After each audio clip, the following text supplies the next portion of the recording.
It is more than just a game. It is a game of power and grace. It is a haunted game in which every player is measured against the ghosts of all who had gone before. But most of all, it is a game of imperishable hope, wins and losses, and coming home. Baseball, a film by Ken Burns. It's the game of our lives. Available wherever video is sold. And the fireworks filling the sky over Atlanta Stadium.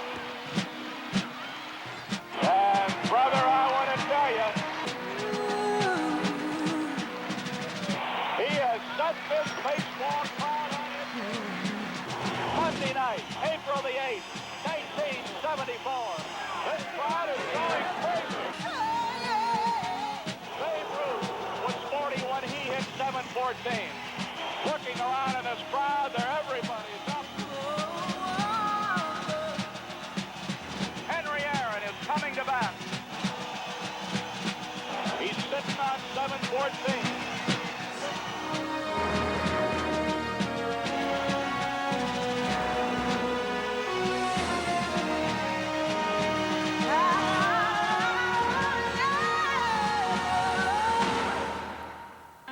From the company that brought you Ken Burns Baseball and the highly praised Hoop Dreams comes another sports classic.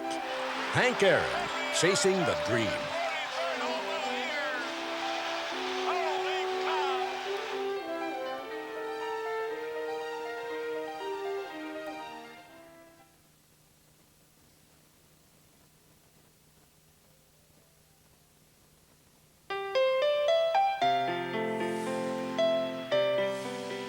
It is much more than a piece of glistening metal, this World Championship trophy.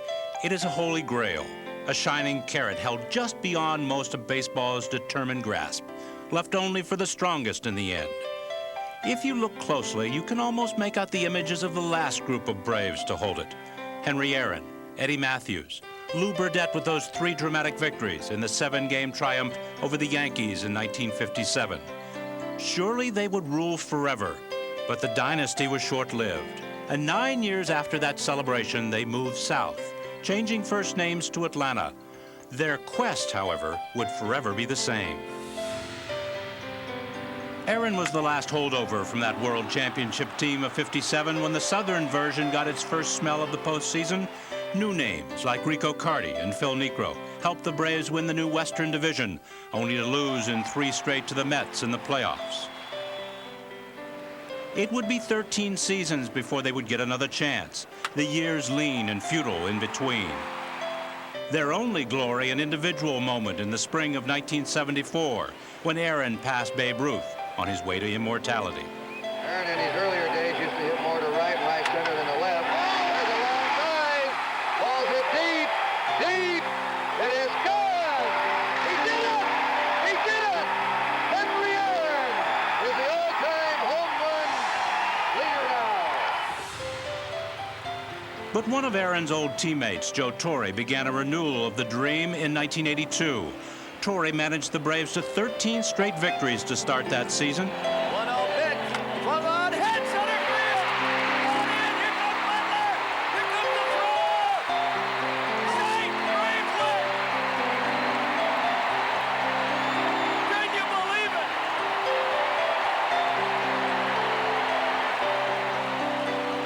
Saw them lose 19 out of 21 midway, only to hang on and win the division on the very last day. Again, new young faces seemed to predestine a long stretch of glory. Horner and Hubbard, Ramirez and Benedict, and of course the wonderful Dale Murphy, who would win his first of 2 straight MVP trophies. Well hit left center. Murphy on the move. Still going. Did he get it? Yes. Great play. But like in 1969, their quest of the ultimate prize ended quickly. The Cardinals eliminating them in 3 straight games, and the long march began again. As they turned a decade's page, it was almost as though they turned eras, for slowly, quietly, the magic began to return. After finishing the 1990 season with the worst record in all of baseball, The Braves took 1991 by storm. The kid pitchers, Glavine, Smoltz, and Avery. The young everyday men, Justice, and Lemke, and Gant. All brought together by the leadership of Terry Pendleton. What a show they put on, night after night. There's a fly ball deep right field. Back goes O'Neill. He's at the wall. Braves lead. Braves lead. Braves lead. They became the first team in history to go from worst to first, taking the Pirates for the National League Championship. The kick and the 0-2 pitch. There's a bouncer to first, fielded by Hunter. He races to the bag, and the Atlanta Braves have won the National League Championship. Strap on your dancing shoes. We're headed for the big ball, Atlanta. Along came new October heroes. First and foremost, the delirious Atlanta fans who turned Atlanta Fulton County Stadium into the chop shop, spurring their team to the edge of a world championship at last, up 3-2 over the Twins. Only to see Minnesota recover and win it all.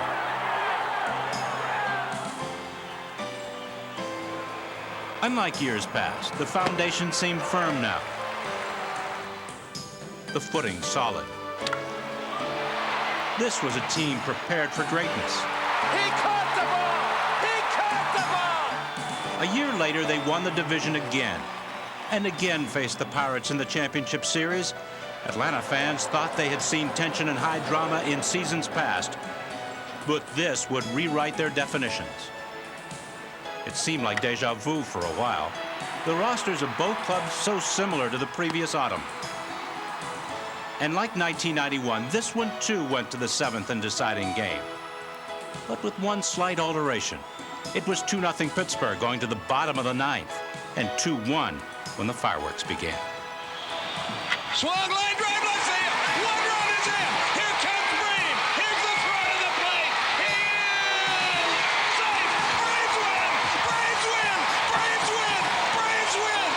Braves win. The celebration that took place in this clubhouse back on that October night in 1992 was unforgettable. But the year ended in disappointment. So did 1993 when a great pennant race against the Giants culminated in a playoff loss to the Phillies. That brings us to 1994. 94, the year a black cloud hung over baseball. That's right, Skip. As we all remember, in the middle of August of that year, the players went on strike, ending the season and the World Series. And as 1995 approached, the entire season was in doubt. But a court order enabled baseball to resume, and as the Braves reassembled in West Palm Beach in early April, they had one goal and one goal only on their minds: to win the World Series, because they knew that this year they had the talent to win it all.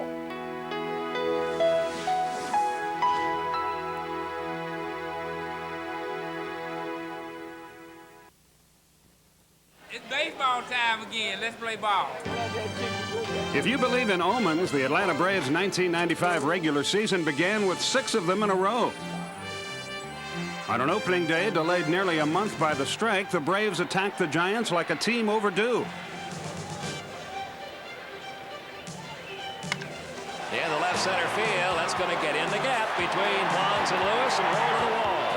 And Marquis Grissom debuts as a Brave with a double.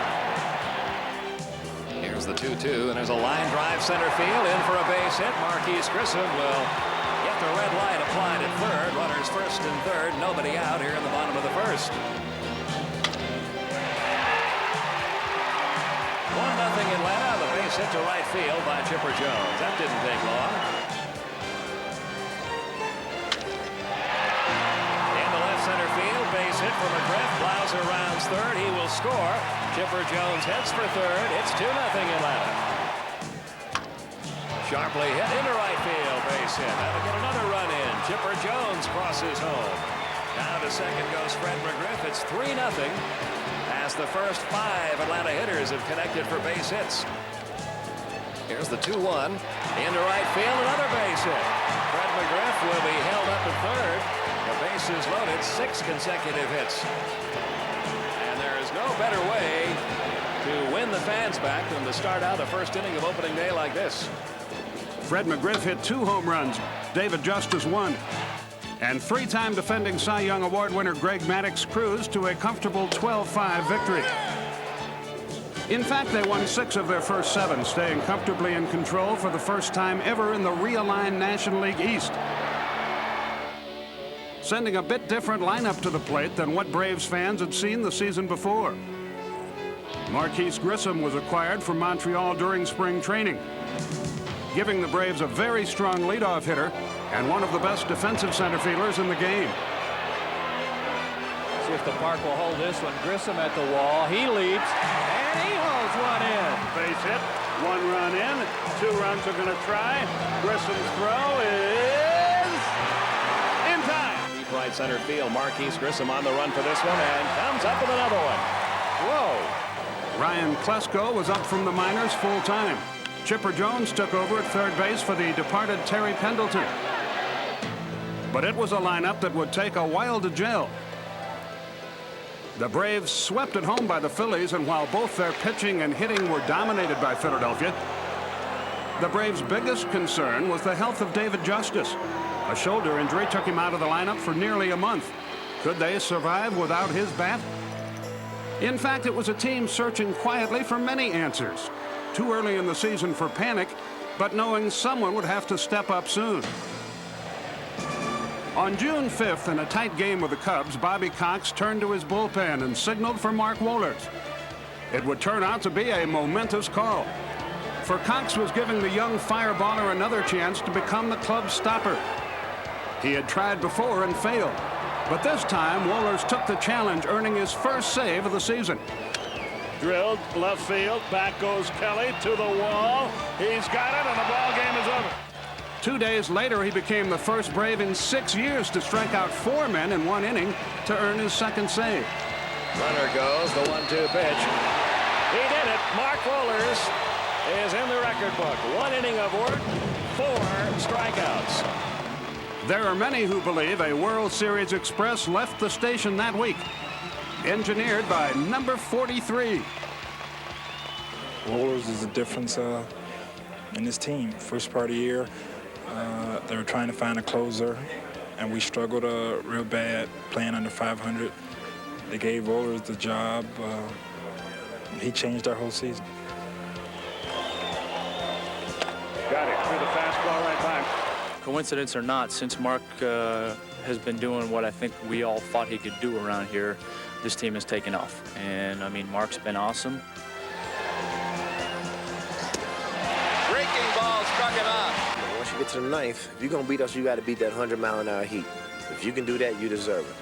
And Mark has the confidence now, and he's definitely pitching, with that confidence, and he's doing a great job for us. You might say Wohlers helped the Braves catch fire, but fate nearly did that, literally. It's odd, their fixation with fire. The July night Fred McGriff arrived in Atlanta in 1993, a part of the Atlanta press box caught fire. The team followed, going from 9 games out of first place at that point to the division championship. A red-hot trip to Montreal in mid-June of 1995 was another spark. Their team plane filled with smoke as they were about to leave Hartsfield International. Everyone was safely evacuated and another plane boarded. No doubt about it, they were 5 games behind the Phillies in 3rd place at that time. They won 7 of their next 8 and began to turn their season around. Glavine delivers.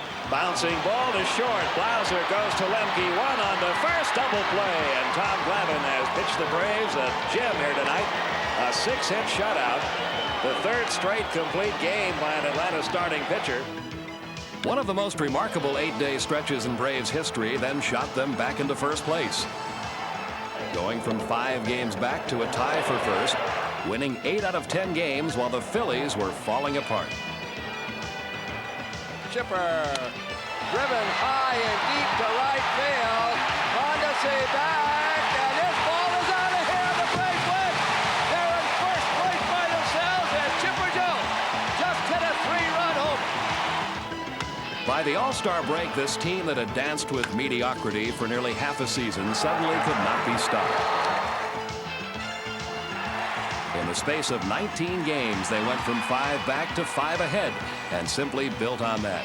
Everybody contributing, not only to wins, but theatrics. Line drive, right field, base hit, Justice up, throw to the plate, hit, oh, that's a play, Braves win! A perfect throw by David Justice. Nobody in Atlanta either left the ballpark or went to bed early this season. How many times did you see it? Are the Braves going to have late inning magic again tonight? We'll soon see.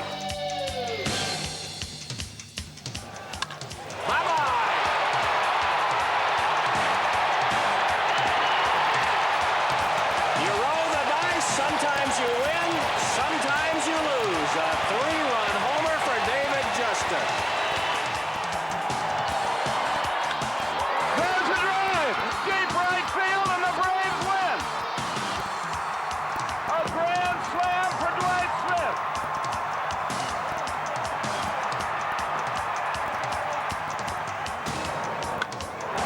No doubt about that one. For the second night in a row, the Braves win the game in the bottom half of the 9th inning on a home run. When I got between first and second, I got a picture of my mother crying in the stands. Sure enough, I got home and Dad said, man, she was bawling her eyes out. So it was one that I'll enjoy for a long time. Fastball driven to left field, and it's hooking away from Gilkey. He can't get it. Fred rounds third. He'll score easily. And Mike Mordecai, his only at-bat of the night, and it's a beauty. Curve hit hard, base hit. Here comes Mondesi. Here comes Grissom. Here's the throw. He is safe. Braves win. A great throw, but the speed of Grissom beat the ref. He hung a curveball. And McGriff came through, and the Braves win yet another thriller. Line drive, Braves win. Javier López comes through again. And Atlanta wins the game by a final score of 2-1, and a huge crowd is very happy. That's 19 times the Braves have won a game in their last at-bat. Nice going, kid. What did you hit? Thank you. Well, he threw me a couple of fastballs inside, and I couldn't get the bat quick enough to hit it. But as soon as I got to strike, I looked for the slider. Throw me the slider away. Finally, I got it. I don't even know that that was a strike, was it? Didn't you go get one out of the strike zone? Well, something away from me, because that way I can reach, I can stand my arm and hit it with the top of the bat, and that's what I did. Here comes the 2-0 pitch to Mordecai. Line drive, right field. It's in for a base hit. Dwight Smith around third. The Braves have done it again. Mike Mordecai delivering the game-winning blow in the bottom of the 9th. 20 times this year, the Braves have won a game in their final at-bat. And there's a drive to center field. Back goes Carr to the wall. It is gone. Home run. And on that 3-2 pitch that was up in his eyes, David Justice leveled off and blasted it. Boy, did he get up on top of that high fastball. That was pretty. I really don't know why I offered at that pitch, because it was up. It would have been a ball, but I just reacted. Something told me to go after it, and my approach to it was perfect. I like to have that approach every at-bat. Tell you what, you guys are amazing. Can we ever win a game in the 2nd inning or the 4th inning or something? It's always seems like it's the last inning. Well, you know, we got to do something to keep the fans here for the full 9 innings. That's good for our ratings, too, buddy. We appreciate that. Yeah, okay. Everyone played a role, but one slowly began to be singled out. Night in and night out, there was the youngster at third base. The former #1 draft choice of the Braves, the kid who had spent the entire season a year before on the disabled list.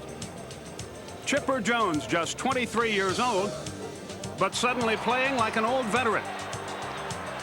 3 of his 23 home runs came in the 9th inning to win a game. Deep to right field.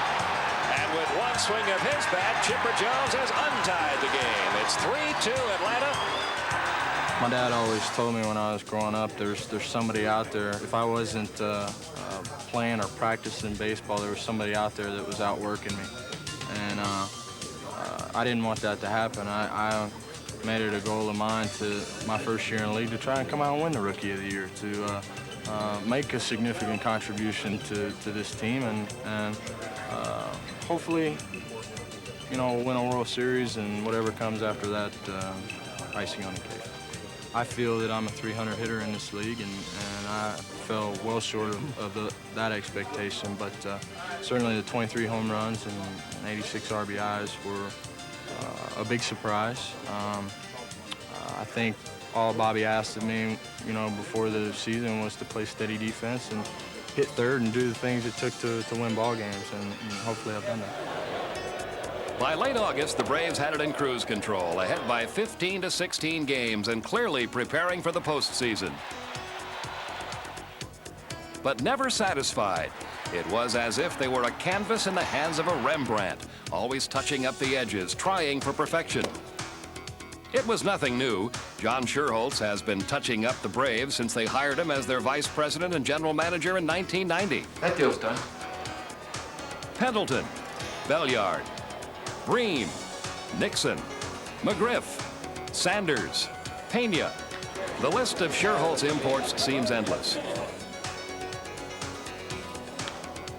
And in 1995, he dealt with the White Sox for Mike Devereaux, with the Yankees for Luis Polonia, and reacquired Alejandro Pena from the Marlins. All made an impact, but none, not one, any more than the remarkable Greg Maddux. The first major league pitcher since Walter Johnson in 1918 and 1919 to put together back-to-back seasons of less than a 1.80 earned run average. The first National League right-hander to lead the league in complete games for 3 consecutive years since Grover Cleveland Alexander. Simply, well... Got it. What a job. He's the best, folks. He is the best. Well, just what is the best? Is it 4 straight Cy Young Awards? What is the best? Is it being the first pitcher since Sandy Koufax in the 60s to lead the National League in earned run average for 3 straight years or more? What is the best? Is it his 18 straight victories on the road? What exactly is the best? His teammates know. Awesome, unbelievable, I mean, dominating. You know, he's so darn good that, you know, he can make the best lineups look bad. I guess you could say he defines definition for a pitcher. Before I got over here, obviously I'd seen him on TV, and I know he was a great pitcher, but to see him in person, to play behind him, is totally unbelievable. Anybody would love to have a Greg Maddux, and certainly that's a huge plus for any club, and that is one of the differences, you know, on our club. We have Greg Maddux. He's going to win the Cy Young 4 years in a row. Nobody's ever done that before, and we own him. The postseason was a given for the Braves from mid-August. They simply didn't know who or where. With realignment and a wild card and an extra playoff series put into effect, they, like the rest of baseball, waited for it all to be spelled out for them.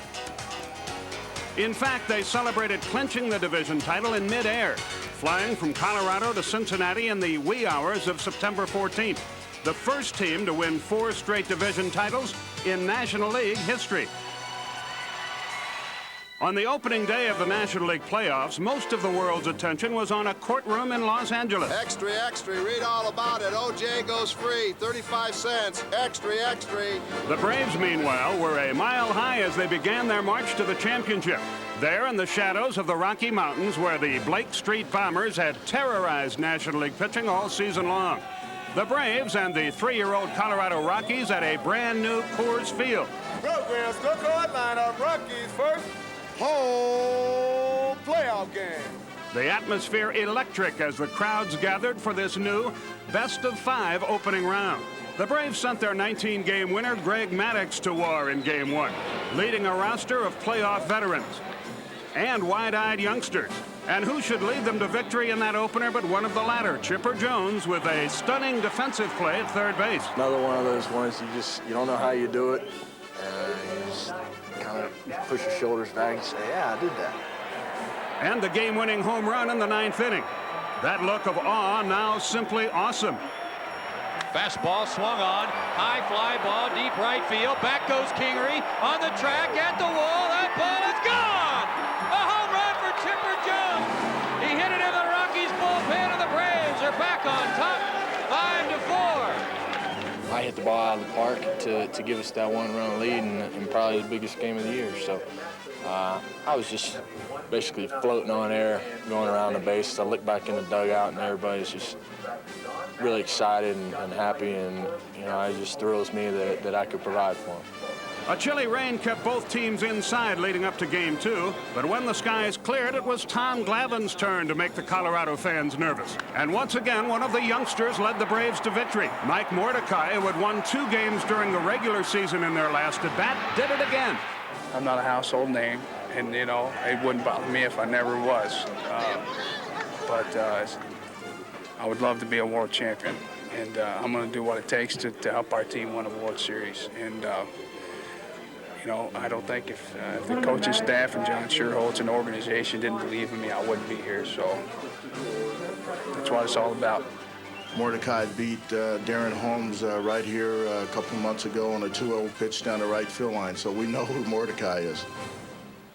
And now it was on to Atlanta, the Braves home, their fans confident despite facing a murderer's row led by the man they call the Big Cat, Andres Galarraga. It was his heroics in Game 3 that cut Atlanta's lead in half and gave the Rockies newfound bravado. I always feel that until it's over, it's not over. And the fat lady may be warming up to sing, but she's not out there yet. But in Game 4, the fat lady was up almost before the national anthem was over and singing the praises of Fred McGriff. He gave starter Greg Maddux all the support he would need with 2 home runs and 6 RBIs, and for the first time in 2 autumns, the Braves could truly celebrate. This time, their feet were planted on a locker room floor, filling quickly with water, champagne, and shaving cream.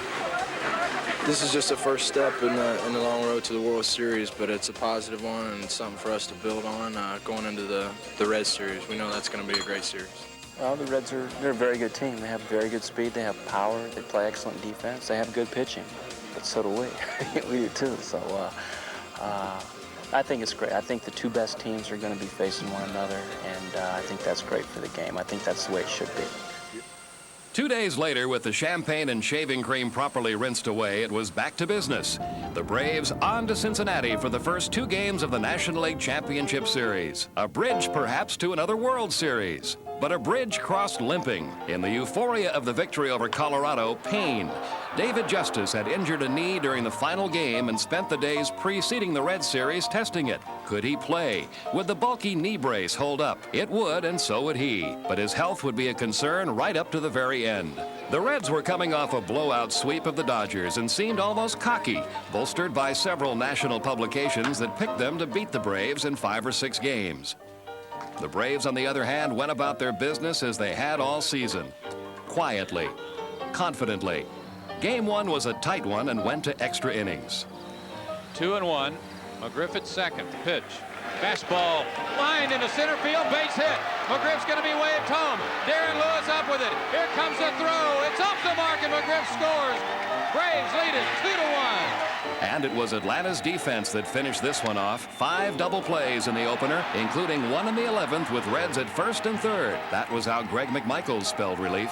And double play is the pitcher's best friend, so we got him at times we need to get him and got us out of some jams. And the last inning, it was couldn't ask for a better time for double play. One thing that always gets overlooked is our defense, but I mean, we get that ball on the ground with guys on, those guys can turn it. No one in the league can turn it better than Mark Lemke. And you know, he just came through tonight all night long. Our defense was amazing. They've been amazing all year, but it's one thing that seems to get always overlooked with our big bats and our starting pitching. If the Riverboat Gamblers expected an easier time for the Reds in Game 2, they saw their odds dwindle in another nail-biter. It was 2-2 in the 10th when Reds reliever Mark Portugal wild pitched home what turned out to be the winning run. Javi López then broke it open with a 3-run homer, and the Braves had swept the first 2 games on the road. When Javi hit that home run, it was such a boost that, you know, for them, it's a good thing they got a day off, but nobody here, you can see the clubhouse, nobody here realizes that this thing's over by any means, but we feel like our chances have improved vastly. Just because we're up 2-0, by no means do we feel that this series is over. And I like to use the phrase that some pitchers say around here, that their next start is their most important one, regardless whether it's April or October. Especially coming home to Atlanta, up 2-0 and turning their fate over to their ace, Greg Maddux. The Reds, meanwhile, turned to David Wells, the third straight left-hander they would start against the Braves. They had retooled themselves by acquiring Wells to give them a predominantly left-handed rotation, specifically to face these Braves. That backfired again in the 6th when a right-handed batter, Charlie O'Brien, belted a 3-run homer to put the Braves on their way to another victory. It was enough to reduce the Reds to near tears. Yeah, I mean, it was, you know, what are you going to do? You try to sneak by, but we're not doing it. Our backs are at the wall, not, you know, against the wall. It's definitely at the wall. You know, hopefully we'll come out tomorrow and be able to score some runs early, which we haven't been able to do. Stay on top the whole game. The Braves were in the driver's seat now, and the man at the wheel was Steve Avery. So troubled during much of 1995, winning just 7 of his 20 decisions, but so strong in the last 3 starts to earn a role in the postseason. All was not perfect. David Justice once again was hobbled, this time by a batting practice shot from teammate Javier López. The knees swollen and uncomfortable, but destiny seemed at work. Mike Devereaux started in right in Justice's place in Game 4. Avery was brilliant, justifying his call and setting the stage for Devereaux's heroics. The wind and the pitch, and there's a drive. He looks up. That ball is gone. A 3-run homer for Devereaux. It's 5-0 Atlanta. This, unlike so many of the others, was a blowout, for once allowing the clubhouse plenty of time to be properly prepared for a party. Here we go. Reggie waits. The 0-2 pitch. Here it is. The Braves are National League champions. He struck him out.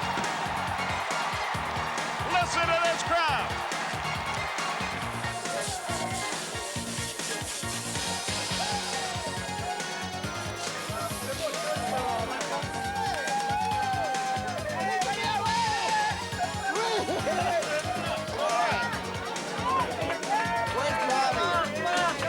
I'm a rookie all over again. I mean, everybody's been there but me, it seems like, on this team, and I'm excited. I guess I'll have to hang out with Chipper.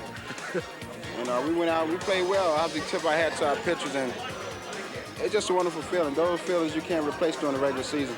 You know, it's going to take me a little bit of time to absorb everything that's going on here, but I know that I know we have another hurdle to go over, and you know, this is just part of it. This is what we wanted. We wanted the opportunity to get back to the World Series and atone for the past problems that we've had, and now we're here. Now we need to take advantage of it. You know, we want to win. There's no doubt about it.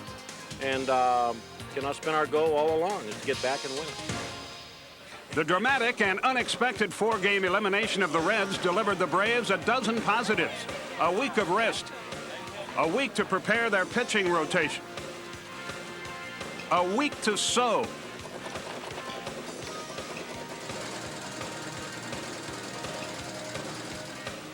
And paint.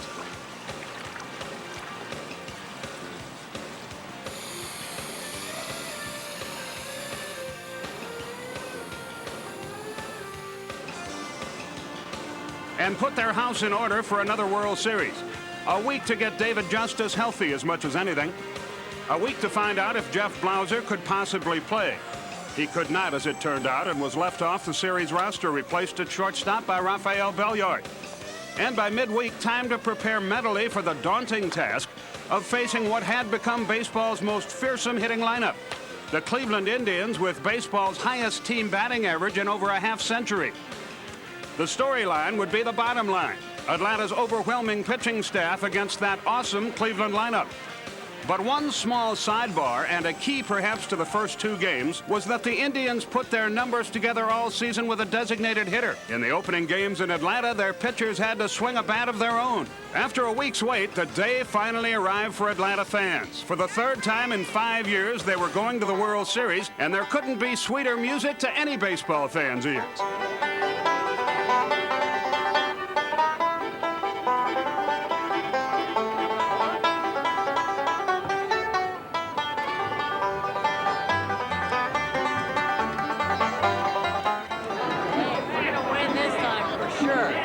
Like the Broncos or the Buffaloes. We're going to win, definitely, for sure. Game 1 in a dressed-up Atlanta Fulton County Stadium. And if there were signs of nerves, nobody saw them. Fred McGriff, in fact, facing his very first pitch ever in a World Series, promptly blasted it for a home run to tie the game. But perhaps nerves did play a part. Bases loaded with Braves in the 7th. Game still tied at 1. It was funny, but I was feeling nervous. For the first time in my whole career, you know, I never had that feeling. And maybe because it was such a key situation that I just couldn't believe it. I got to get off the bat one time and just try to, you know, put my legs really tight because it was shaking a little bit. I go like, what is wrong with you? I mean, you got how many thousands of bet you have already, and you already worrying about one at bat. You know, just go out there, try to make contact, and let things happen. Polonia hits into the perfect double play, but the Gold Glove shortstop, Omar Vizcael, bobbles it on the way to second. But the call is out. Bobby Cox argues long and loud, but to no avail. It was on his way back to the dugout, Cox said later, that he decided to call for the next play. Watch out for the squeeze play here. Pitch on the way to Belliard. Squeeze is on. Here comes Justice. He scores. It's 3-1 Atlanta. Good call down. And that was all Greg Maddux would need as he dazzled the Indians with a 2-hitter, and the Braves take the opener 3-2. I mean, it's great to win the first game, but we got to win 3 more. I mean, it's just a very small step to where we actually want to be. And you know, we may have won the battle, but we're not even close to winning the war. And I think we all understand that. It's a very good team, and just need to come out and play well tomorrow. That's what's amazing, going out there and throwing this kind of game and getting us off on the right foot, which is so very, very important. The Atlanta fans rang the turnstiles and the cash registers again for Game 2. 2 veterans facing each other, Tom Glavine against the 40-year-old Dennis Martinez. And the Indians would strike quickly for the second straight night. Eddie Murray's 2-run homer set the tone. But on this night, the hero would be Javier López. The 1-2 pitch to López. Another sidearm pitch driven deep to center field. Back goes Lofton, away, back, that ball is gone! He would win this game not just with his bat, but with his arm. And in the end, with Braves fans begging, Mark Wohlers did what he had done all season, and the Braves were up 2-0. I mean, what can I say? This is a World Series. This is my first time in World Series. And just not only to hit a home run in the World Series, but to win the game because of that home run, that's something that you can never forget. That's something that you always gotta, always gonna remind this day, that day. And that's something that I have to feel very proud of it. When you get into the World Series, man, I mean, just seems like everything is resting on when men are in scoring position. And, you know, it's who can get the big hit. You know what I mean? Who can make the great defensive play. It was a very relaxed, almost mellow Braves club that took its lead now to Cleveland for the middle 3 games. Not a care in the world, it would seem, and much of that has to do with Bill Acree, the veteran director of team travel and equipment, an unsung hero on his way to a championship goal as well. As the club got its first look at Jacobs Field in Cleveland, the big story was not about Game 3, but of a night later. Bobby Cox deciding not to come back with Greg Maddux, but once again showing confidence by starting Steve Avery. For the first time in 41 years, Cleveland was hosting a World Series, and the city strutted its stuff.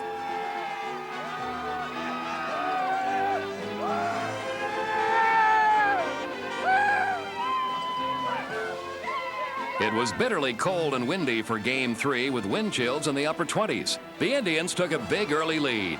The Braves overtook them in the 8th, only to lose the game in the 11th on Eddie Murray's heroics. Swung on and hit into center field. Here comes Espinosa. Grissom's throw is high. Cleveland Indians win it 7-6.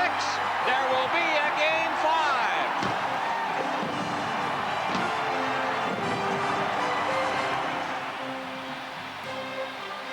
Game 4 was slightly warmer, slightly wetter early on. Perfect weather for the Michigander Steve Avery, who seems to thrive on the postseason. David Justice, whose bat had been silent through the first 3 games, hit an 0-2 pitch for the key base hit in this one. Curveball line into right center field. Here comes Polonia. Here comes Chipper Jones. David Justice, some clutch hitting. 4-1 lead for the Braves. Pedro Borbon Jr. came on to close it out. and the Braves were within one win of their first World Championship in Atlanta. When I got in there, it was just me and Javier López. I just saw the mitt, and I didn't see nobody else but just the mitt and Javi. It's just an exciting time knowing that you're just one small step away. I really don't think that they're going to quit. I wouldn't mind if they did, but I just don't see it happening. We're only human, and we know we're closer to being world champions. We just haven't put the final touches on it yet, but we can taste it. It's just up to us to go out there and do the job. Slowly, subtly, they were changing from their business suits into party garb. As they left their Cleveland hotel for the last time, they silently wondered, would this be the night? After all, they had Greg Maddux rested and going, the perfect scenario. But from the first inning on, it was evident this would not be his night. Albert Bell's home run to the off field in the first inning was a very obvious tale. That it ended only in a one-run loss was a testimony to the young left fielder Ryan Klesko, whose ninth-inning homer was his third in 3 games. I think it just give us a chance to clinch in front of our home fans, and of course we'd like to close it out as early as we can, but we got a chance to go home now. And it's advantage playing at home. We got Glavine throwing, and we're ready to go. They came home in the wee hours of the morning to be greeted by 1,000 cheering fans at the airport. So unlike the Atlanta fans who had been so quiet through much of the run, almost expecting a championship. There's more people here than there was in '91, so it's darn nice.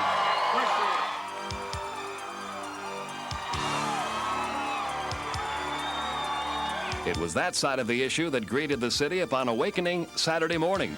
David Justice begging for the noise of '91 and '92, the excitement that seemed to carry them to greater heights. The headline said he ripped them, and he was left to explain himself in the hours leading up to Game 6. Outside, the hospitality tents seemed to beckon the greater party to come. Would this finally be the night this team and this city had been awaiting for 30 years? Simply, yes.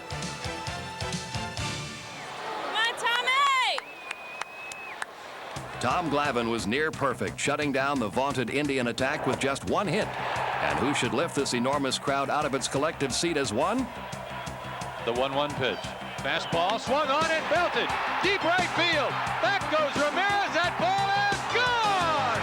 Home run. This crowd on its feet for David Justice right now.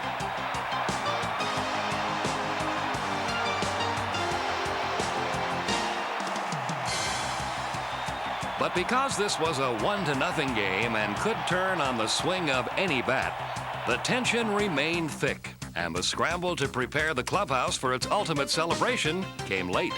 It came down to this, and how perfect. Mark Wohlers, and there could be no better relief than this. The wind and the pitch, here it is. Swung, fly ball deep left center. Grissom on the run. Yes! Listen to this crowd. A mob scene on the field. The Atlanta Braves have brought the first championship to Atlanta.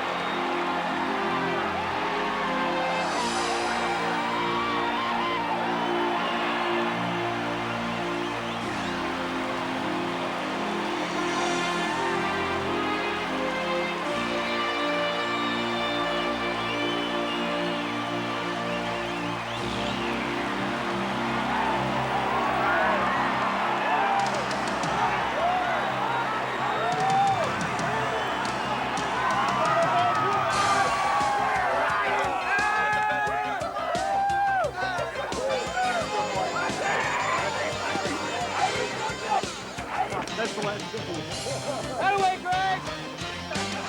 Oh, man. There's a group of people who publicly told the world what their mission was on the first day of spring training, never wavered. We're never going to be shortchanged. We're never going to take second place. They had to win this, and they told the world that without fearing any kind of pressure, and it resulted in this. They accomplished their mission. We've won more games than anybody in baseball the last 5 years, and this is a proud crown to a glorious 5-year period for us, and these guys in here all deserve it, especially our manager, Bobby Cox, who has been the finest manager in baseball for the last 5 years and gotten very little recognition. He deserves it more than anybody. Well, it's a long time coming, but I've been very, very proud of the organization and this club.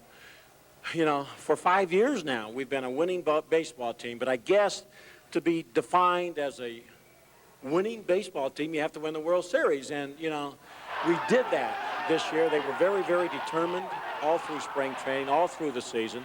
They were not going to let anything stand in their way. You know, this is something that we've been dreaming about since we've been little kids, something that this group of guys has been dreaming about since we lost the World Series in '91 in Minnesota. And, you know, you got to give credit to the guys in that clubhouse and the people in this organization. We didn't let that get us down. We didn't let the '92 repeat loss of a World Series get us down. We kept plugging away and kept focused on the fact that we needed to get back here, and sooner or later we were going to win this thing, and here we are, and it's the culmination of a lot of hard work. When you look at the success of this ball club, you got to look at it from top to bottom. Each and every guy on this ball club can look in the mirror and say at some point in this season, he's played a part in our success, and that's always a great feeling. When you've been here 7 years like myself, and they're trying to put you out of it, and you get a ring out of it, something you can rock on your chair for years and years, and that ring will always look good. And I got one of the best owners going to try to get me a beautiful ring. We have a great feeling. I think everybody play hard, you know, and we do it for the fame. We did it for the fame, man. They're great fame. We love it. 24 guys pick up the other guy that isn't doing a job, and then hopefully he'll come back around and pick somebody else up. And fortunately for me, I was throwing my best at the ball of the year at the end of the year when it really counted. You know, I had my postseasons in the past, and we didn't win a World Series. And I wasn't at my best this year, but it don't mean a hill of beans because we won a World Series. So they can say all they want now about who's a postseason player and who isn't. We got a World Championship under our belt. This is a dream year. I mean, I can never forget that year. At least I can say that I've been in the first world champion Atlanta Braves. This is the first championship they got, and I feel glad that I'm being part of it. A lot of veterans go through a whole career without getting this. Does this feel unfair that a guy in his first year gets one like you? I don't care if it's unfair or not. I'm not giving it back. I mean, you know, we're going to have a great time trying to defend this thing next year because the only thing that will be sweeter than this will be doing it again next October. Hopefully first of a number of world championships that we'll win. I like it, and I think the players do too. Everybody likes it. From the grounds crew to the general manager did a fabulous job, and you know, it takes lots and lots of people to make a successful organization in anything. And you know, I'm looking forward to the parade on Monday. I need to, you know, sleep on it tonight and read the papers in the morning and make sure it's like a dream, kind of, you know, like waking up in the middle of a dream.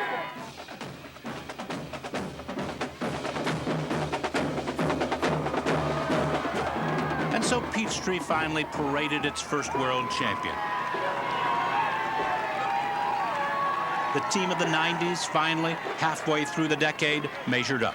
The chalice was theirs at last. On behalf of all the people of Atlanta who love what you've done, your grit, your tenacity, and your style, we give this proclamation and we proclaim today Braves World Champions Day in the city of Atlanta.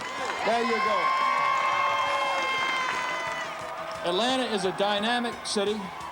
Atlanta is a proud city. Now, Atlanta is a world championship city. Enjoy.